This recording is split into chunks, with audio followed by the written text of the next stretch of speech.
이 오래된 이 CCM인데요. 같이 한번 불러보겠습니다. CCM이라기보다도 예.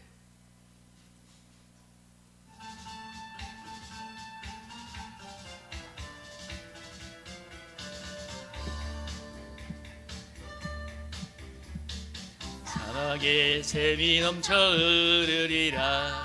사막에 꽃이 피어 향내 내리라. 주님이 다스릴 그 나라가 되면은 사막이 꽃동산되리. 사자들이 어린 양과 뛰놀고 어린이도 같이 뒹구는 참 사랑과 기쁨의 그 나라가 이제 속히 오리라. 사막의 숲이 우거지리라. 사막의 예쁜 새들 노래하리라. 주님이 다스리는 그 나라가 되면은 사막이 낙원되리라. 독사굴에 어린이가 손 넣고 장난쳐도 물지 않는 참 사랑과 기쁨의 그 나라가 이제 속히 오리라.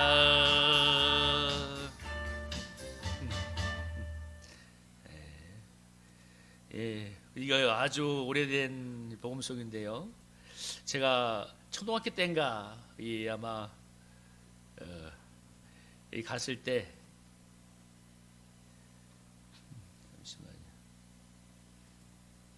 초등학교 때 주일학교 갔을 때 이 찬양을 불렀는데 혹시 주일학교 다니면서 이 복음송이라고 해야 되나 찬양이라고 해야 되나 이거 불러보신 적 있어요? 뭐 불러본 적이 없어요?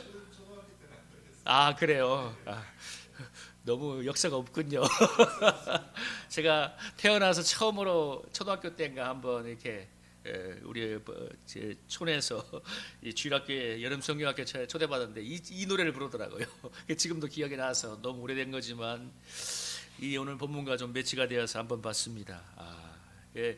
아마 교회 어릴 때부터 교회를 다녔던 분들은 아주 오래된 7080처럼 그렇게 기억하는 노래인데 오늘 본문과 매치가 되어서 한번 불러봤습니다. 오늘 본문의 내용은 예수 이 세계 줄기에서 오실 예수 그리스도가 이루실 아름다운 하나님 나라를 이야기하고 있습니다. 1절에 보면 이 세 줄기에서 한 싹이 나며 그 뿌리에서 한 가지가 나서 결실할 것이요. 여기 이세는 다윗의 아버지를 말합니다. 그래서 그러니까 이 세 줄기라 하면 다윗과 다윗의 후손으로 오실 예수 그리스도를 말하는데 한 싹이 나고 그 뿌리에서 한 가지가 나서 결실할 것이요. 예수님이 오셔서 이 땅에 아름다운 구원의 역사를 이루실 것을 결실할 것을 오랫동안 수천 년간 이어졌던 아브라함과 그리고 이스라엘 민족을 통해서 이루어졌던 하나님의 구원의 역사가 이제 예수님을 통해서 결실할 것을 예언한 것인데요. 근데 여기서 표현할 때 다윗의 줄기라고 안 하고 이새의 줄기라고 이야기하고 있습니다. 여러분 다윗은 이스라엘 민족에 의해서 우리나라로 치면 그냥 이순신 장군, 세종대왕 이런 급이고 아니 그 이상의 급이죠. 그런데 오늘 본문은 다윗의 줄기라고 하지 않고 이새의 줄기라고 표현하고 있습니다. 그래서 사람들은 다윗은 알아도 이새가 뭐야 이삭이야 사람들 몰라요. 그런데 오늘 이렇게 표현한 것은 예수님의 등장이 다윗처럼 그런 세상에서 유명한 왕이나 화려한 것이 아니라 아주 초라하고 세상에서 볼품없고 가난한 자의 모습으로 올 것을 이야기하고 있습니다. 그래서 이새의 줄기에서 한 싹이 난다는 게 그걸 예고적으로 얘기하는 거예요. 그래서 그 유명한 다윗을 얘기하는 게 아니라 이새의 후손으로 올 거라고 얘기합니다. 그래서 예수님은 이 땅에 왕으로 오실 때 정말 이 갈릴리 오늘날로 말하면 정말 깡촌에 그리고 가난한 목수의 아들로 오셔서 그리고 우리의 모든 이 땅에 와서 우리와 똑같은 삶을 사신 뒤에 또 십자가에서 우리의 죄를 감당하시고 부활하심으로 말미암아 우리에게 아름다운 하나님 나라의 역사를 선물해 주었습니다. 결실한다고 얘기하는데 그걸 예언하면서 그 다음 이어진에서 뭐라고 하냐면 그에게 여호와 영이 강림하는데 여러분 2절 한번 읽어볼까요? 한번 읽어보겠습니다. 시작. 그의 여호와의 영 곧 지혜와 총명의 영이요 모략과 재능의 영이요 지식과 여호와를 경외하는 영이 강림하시리니 아멘. 지혜와 총명, 모략과 재능, 지식과 여호와를 경외하는 영이 강림한다고 얘기합니다. 한마디로 성령의 충만함이 우리 예수님에게 임한다는 말이죠. 그래서 예수님에게 이렇게 성령의 충만하게 임해서 이루어지는 일들이 무엇이냐? 이어지는 3절, 4절, 5절의 역사가 이루어진다고 얘기합니다. 우리 3절, 4절, 5절도 우리 또 한번 읽어보겠습니다. 시작. 그가 여호와를 경외함으로 즐거움을 삼을 것이며 그의 눈에 보이는 대로 심판하지 아니하며 그의 귀에 들리는 대로 판단하지 아니하며 공의로 가난한 자를 심판하며 정직으로 세상에 겸손한 자를 판단할 것이며 그 입에 막대기로 세상을 치며 그의 입술의 기운으로 악인을 죽일 것이며 공의로 그의 허리띠를 삼으며 성실로 그의 몸의 띠를 삼으리라. 아멘. 오늘 이 시에 주기로 오신 예수 그리스도에게 성령이 이렇게 충만하게 여호와를 경외하는 영이 임하여서 어떤 일이 벌어지냐면 그가 여호와를 경외함으로 즐거움을 삼고 눈에 보이는 대로 심판하지 않고 귀에 들리는 대로 판단하지 않는다고 말합니다. 이것은 우리 예수님이 뭐예요? 사람을 외모로 보지 않는다는 것입니다. 예수님은 너무 감사한 것이 뇌물도 안 받습니다. 예수님에게는 어떤 변명도 통하지 않고 주님의 정확한 이 전능한 불꽃 같은 눈으로 우리의 이 세상의 역사, 우리의 각자의 삶을 보시고 판단하십니다. 이어지는 4절에서는 공의로 가난한 자를 심판하며 정직으로 세상에 겸손한 자를 판단한다고 말합니다. 여러분, 여기서 가난한 자, 겸손한 자는 정말 실제적으로 세상에서 가난하고 힘이 없는 약자를 의미하기도 하면서 영적으로 가난하고 겸손한 자를 의미하기도 중의적인 의미를 갖고 있습니다. 여러분, 세상에서 가난한 자, 힘없는 약자들은 어떻게 되죠? 공의로 심판을 받나요? 여러분 한번 생각해 보세요. 아주 오래된 얘기지만 옛날에 탈주범들이 죽으면서 했던 얘기가 있잖아요. 유전무죄, 무전유죄. 이 세상은 가난한 자에게 결코 유리하지 않습니다. 강자들의 놀이터고 이 세상에는 법은 그래도 법이 있다는 건 그나마 감사한 일이지만 법은 어쩌면 더 가진 자들, 힘 있는 자들을 위한 놀이터가 되고 있습니다. 얼마 전인가 유명한 사건이었죠. 꽤 10년 전인가 어떤 버스 기사가 860원인가 횡령을 했다는 거 어떤 것 때문에 파면이 돼서 재판을 걸었는데 또 눈물나게 공의로운 판사가 그 파면이 정당하도 판결을 내려서 아주 논란이 된 적이 있었죠. 860원 1,000원도 안 돼. 그 횡령한가 아니면 회사에서 꼴보기 싫어서 그걸로 이렇게 꼬투리를 잡아서 쫓아냈는가 모르지만 860원을 횡령했다고 파면한 것도 문제지만 그걸 판사가 이 파면이 정당하다고 판결을 내린 것입니다. 야, 정말 눈물나게 정의롭다. 대한민국이 그랬으면 벌써 하나님 나라가 됐겠다. 근데 여러분 860원의 그 버스비를 어떻게 했다고 그 버스 기사가 법원에서 소송을 걸었을 때 판결이 정당하다고, 파면이 정당하다고 그렇게 눈물나게 공의로운 판결을 내리는 법조계가, 여러분 우리 김건희 여사는 주가 조작해가지고 수십억 원의 이익을 얻고 그 공범들이 다 지금 감옥에 있고 1심에서 판사가 분명히 공범이라고 적시를 했는데도 불구하고 여러분 그 수많은 특검도 거부하고 있잖아요. 여러분 역대 대통령 중에서 자기의 친척의 특검을 거부하는 것은 윤석열 대통령이 처음이자 유일합니다. 여러분 김영삼, 김대중 대통령 현직에 있을 때 자식들이 다 구속이 됐습니다. 특검 받아서 그 다음에 이명박 대통령도 자기 친형이 구속됐습니다. 유일하게 안 하고 있습니다. 여러분 이런 세상을 볼 때 사람들이 어떻게 세상이 공의롭다고 느끼겠습니까? 물론 지금 야당도 문제가 있긴 하지만 지금 우리가 보여지는 모습은 결코 공의롭다고 말할 수 없습니다. 여러분 860원 그거 가지고 버스 기사는 잘리는데 수십억 원을 해먹어도 눈도 깜짝하지 않잖아요. 여러분 이런 세상을 보면서 누가 공의롭다고 말하겠습니까? 세상은 힘 있는 사람들의 법도 모든 시스템도 힘 있는 사람들을 위한 놀이터일 뿐입니다. 그래서 사람들이 공의를 믿지 않는 거예요. 여러분 얼마 전인가 그런 설문조사를 한 걸 봤습니다. 한 2,000명인가 3,000명을 대상으로 한국에서 정직하게 살면 어떻게 된다고 생각하니까 80%가 정직하게 살면 바보 내지 손해볼 거라고 대답을 했다잖아요. 이런 세상을 보면 사람들이 공의롭다고 느끼지 않는 것입니다. 그러나 여러분 오늘 우리가 3절 5절에서 우리가 소망을 가져야 하는 것은 뭐냐면, 그러나 주님은 공의로 가난한 자를 심판하며 정직으로 세상에 겸손한 자를 판단하는 공의로운 분입니다. 그래서 이 주님이 공의로 세상을 다스릴 때 여러분 그의 입에 막대기로 세상을 치고 입술의 기운으로 악인을 죽인다고 말하잖아요. 예수님이 공의로 다스리고 악한 자들을 심판한다고 얘기하고 있습니다. 여러분 이 주님이 공의로 다스릴 때 세상에 하나님 나라가 임하게 될 줄로 믿습니다. 이 세상은 정말 불의하고 악하고 가진 자의 놀이터일 수 있지만, 그러나 하나님이 여호와의 영으로 강령을 받은 예수 그리스도가 오셔서 다스리게 되면 이런 공의의 판결이 이루어지게 되고 그리고 이어지는 6절 9절이 주님이 다시는 나라가 어떻게 되는가를 이야기하고 있습니다. 여호와의 영으로 강림을 받은 예수님이 이렇게 공의로 세상을 다스릴 때, 여러분 6절부터 9절까지 내용을 같이 한번 읽어볼까요? 한번 읽어보겠습니다. 시작. 그때 이리가 어린 양과 함께 살며 포범이 어린 염소와 함께 누우며 송아지와 어린 사자와 살진 짐승이 함께 있어 어린아이에게 끌리며 암소와 곰이 함께 먹으며 그것들의 새끼가 함께 엎드리며 사자가 소처럼 풀을 먹을 것이며 젖 먹는 아이가 독사의 구멍에서 장난하며 젖된 어린아이가 독사의 고래에 손을 넣을 것이라. 내 거룩한 산 몰에서 해됨도 없고 상함도 없을 것이니 이는 물이 바다를 덮은 같이 여호와를 아는 지식이 세상에 충만할 것입니다. 아멘. 여러분, 이렇게 주님이 다스리는 나라가 될 때 6절에서 9절의 아름다운, 정말 이 성경에서 가장 아름다운 평화로운 하나님 나라를 이렇게 문학적으로 표현하는 것은 정말 정말 볼 때마다 감탄한데요. 이리가 어린 양과 함께 살고 표범이 어린 염소와 함께 누우며. 여러분, 이리가 가장 좋아하는 먹이가 뭐죠? 어린 양입니다. 몽골에 가면 이 다큐멘터리 한 번씩 보면 그 양을 못 잡아 먹어서 양이 이리가 와가지고 양을 잡아가면 그 추운 그 몽골에서 사냥꾼들이 가서 이 이리를 총으로 쏴 죽이는 장면이 많이 나옵니다. 이렇게 어린 양은 이리에게 가장 좋은 먹인데 함께 살고, 표범이 어린 염소와 함께 놀고, 사자가 소처럼 풀을 뜯고, 젖 먹는 아이가 독사의 구멍에 장난하고 젖된 아이가 독사의 고래에 손을 넣는 곳.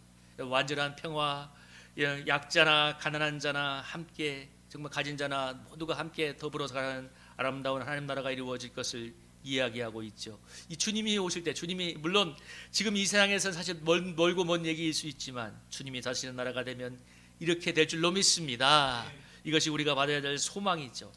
이리가 어린 양과 함께 살고, 이리가 어린 양과 함께, 정말 뭐예요? 이 강자나 약자나 함께 더불어 가는 그런 세상이라는 거죠.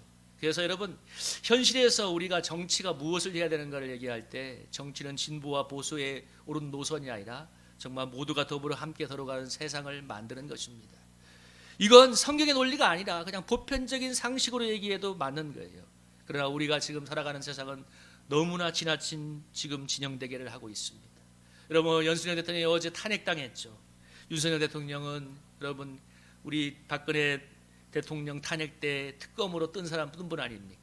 그런데 우리나라가 언제부터 이렇게 진보와 보수가 죽일 듯이 싸우게 됐냐면 2011년인가 우리 노무현 대통령이 이 검찰에 수모를 당하고 나서 자살한 뒤로 진보는 보수에 대해서 아주 강한 원한을 가졌습니다.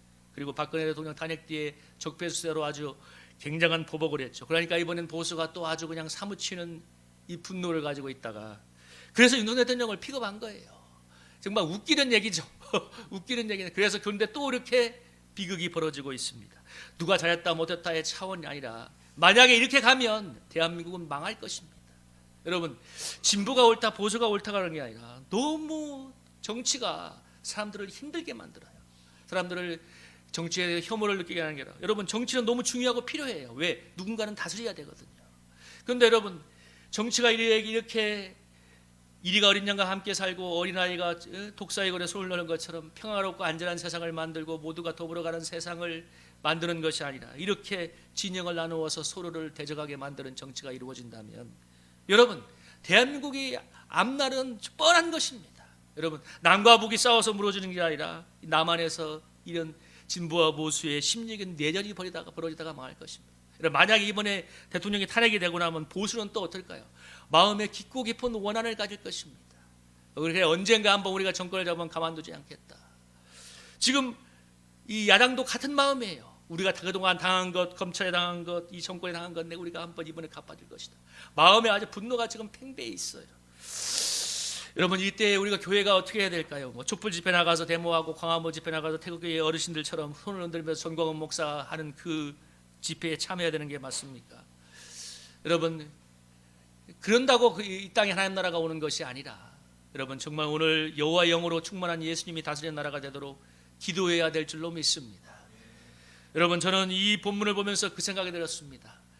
이 2차 대전이 끝난 후에 이 독일에서 동독과 서독이 나누어지는 분단의 비극이 일어나고 나서 동독에 있는 수많은 교회들이 공산당의 모진 핍박을 받았고, 정말 구루터기, 오늘 말 것처럼 구루터기처럼 몇 가지만 남은 그런 교회들이 있었는데, 그들이 기도하다가 1982년도에 이 독일의 나이프치에 있는 성 니콜라스 교회와 그 인근에 있는 몇 개 교회가 뭐를 시작했냐면 월요 평화 기도회를 시작했는데 1980년대부터 시작했는데 계속되는데 계속 사람들이 불어났습니다. 나중에 뭐 수십 명 하다가 100명, 200명, 1,500명 하다가 1989년이 됐을 때는 몇만 명이 모이기 시작했고, 그리고 7만 명이 모였을 때는 드디어 이제 거리로 나가서 우리 촛불 평화 기도회를 시작했습니다. 촛불 집회가 거기서 왔나 봐요. 촛불 평화 기도회를 시작했는데 7만 명이 시작을 했고, 그리고 가을이 됐을 때는 동독 각지에서 수십만 수백만이 전국 각지에서 촛불 평화 기도회를 했고, 마침내 1989년 11월에 그 유명한 베를린 장벽이 무너지고 독일이 통일되는 역사가 이루어졌습니다. 여러분, 이 평화 통일 뒤에는 독일 교회가 그렇게 기도했던, 정말 사람들의 마음을 끌어모았던 역사가 있었습니다.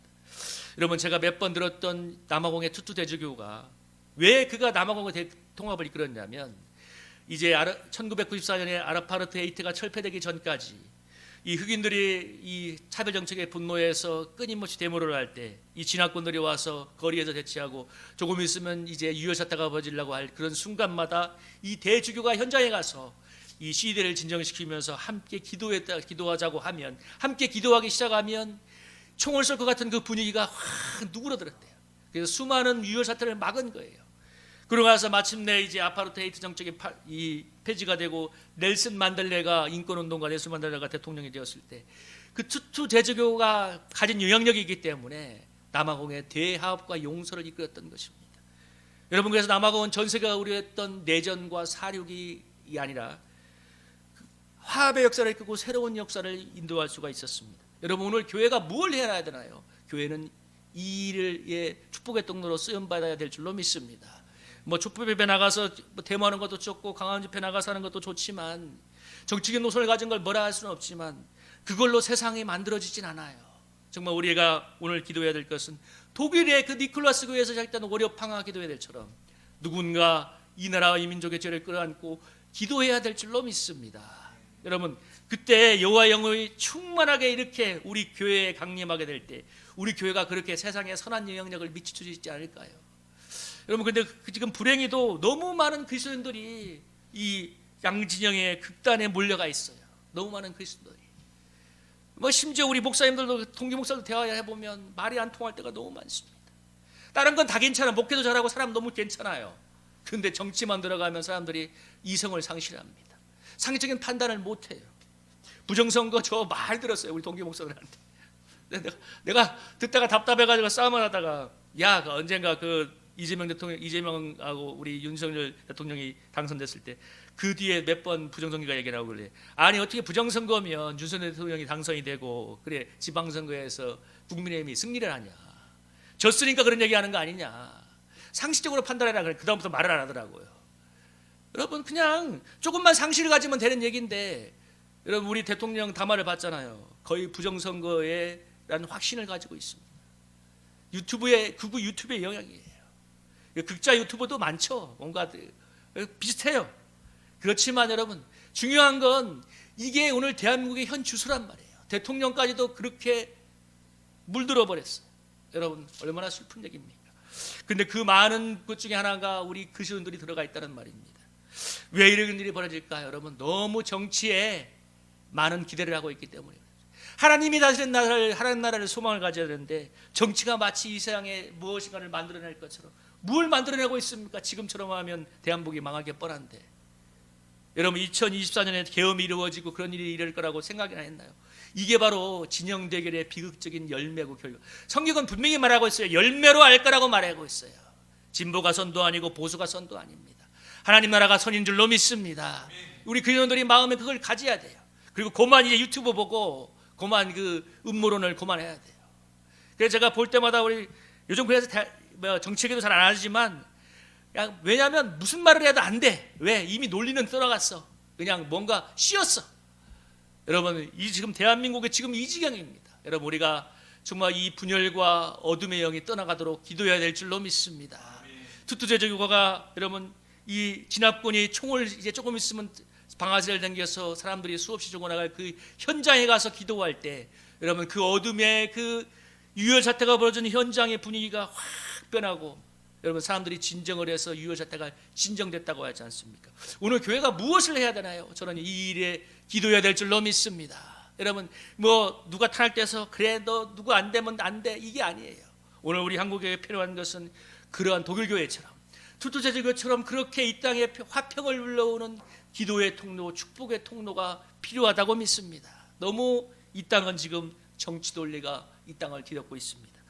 우리 성도님들 오늘 크리스마스를 맞아서 은혜로운 우리 주님의 성탄을 축하해야 될 때 여러분 이 땅을 뒤덮은 이 어둠의 역사를 보면서 우리가 함께 주님의 나라가 임하도록 함께 기도했으면 좋겠습니다. 여호와 영이 이 땅을 충만하게 덮어서 정말 하나님께서 원하시는 아름다운 이 하나됨의 역사가 이 땅에 일어나서 먼저 이 대한민국의 하나됨이 일어나게 하시고 그 하나됨이 휴전선을 넘어서 남과 북의 하나됨이 될 수 있도록 우리 이 땅에 그런 교회가 그런 일들에 나은 사람이 그런 일들에 쓰임받는 그런 은혜가 있기를 주님의 이름으로 축복합니다.